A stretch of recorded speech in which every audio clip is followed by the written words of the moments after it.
বন্ধুরা, welcome back to my channel. আজ একটা নতুন ভিডিও নিয়ে চলে এসেছি। তো শীত তো প্রায় শেষ হতেই চললো, তো ভাবলাম একটু পিঠে বানানোর রেসিপিটা তোমাদের সাথে শেয়ার করি। তো তার জন্য একটা নতুন ভিডিও নিয়ে চলে আসলাম। তো প্রথমবারই তোমরা ভিডিওটি দেখে বুঝতে পারছো যে পিঠেগুলো কেমন হচ্ছে। তো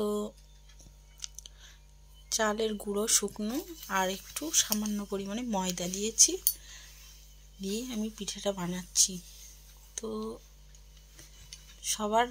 সবাই কোথায় কি নামে এই পিঠেটা প্রচলিত আমি তো অত জানি না, তো নামটা নাওই বললাম। নামটা তোমরা জানলে কমেন্টে জানিও। তো চুলোটা নতুন বানিয়েছি, তো ভাবলাম তোমাদের সাথে শেয়ার করি। তো এই চুলোতেই বানাচ্ছি। আর রিদওয়ান দেখো পাশে বসে আছে। আর অসাধারণ পিঠে তো মানছে, আর জ্বলছেও খুব সুন্দর, তোমরা দেখেই বুঝতে পারছো। তো এইভাবেই পিঠেগুলো বানিয়ে নেব সবগুলো। ভিডিও ভালো লাগলে একটা লাইক, কমেন্ট, শেয়ার আর সাবস্ক্রাইব করে দিও। দেখো উপরে জবা ফুল গাছ, এটা সাদা জবা গাছ আছে।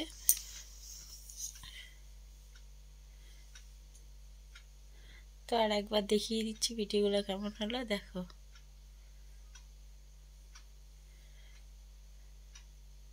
কত সুন্দর ফুলেছে, তোমরা দেখেই বুঝতে পারছো। মাটির চুলায় মাটির খোলায় পিঠে বানালাম।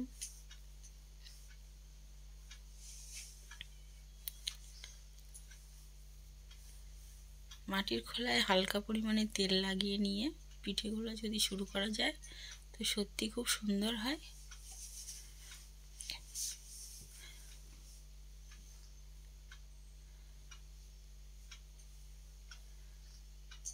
তো শীতকাল শেষের পথে কে কে পিঠে বানিয়ে খাচ্ছ কমেন্টের মাধ্যমে জানিও। ভিডিও ভালো লাগলে পাশে থেকো।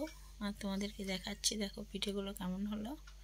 এই অল্প কটাই বানিয়েছি, আর বেশি বানাবো না।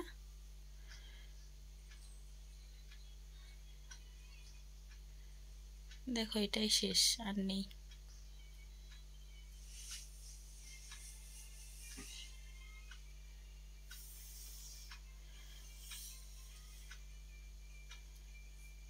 আমার তো মাটির চুলে রান্না করতে ভীষণই ভালো লাগে।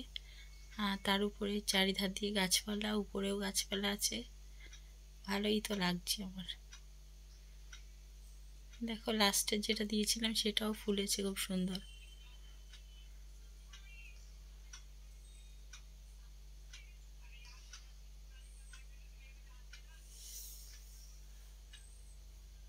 এখন একটু তেলে ভাজা পিঠে বানিয়ে নেব।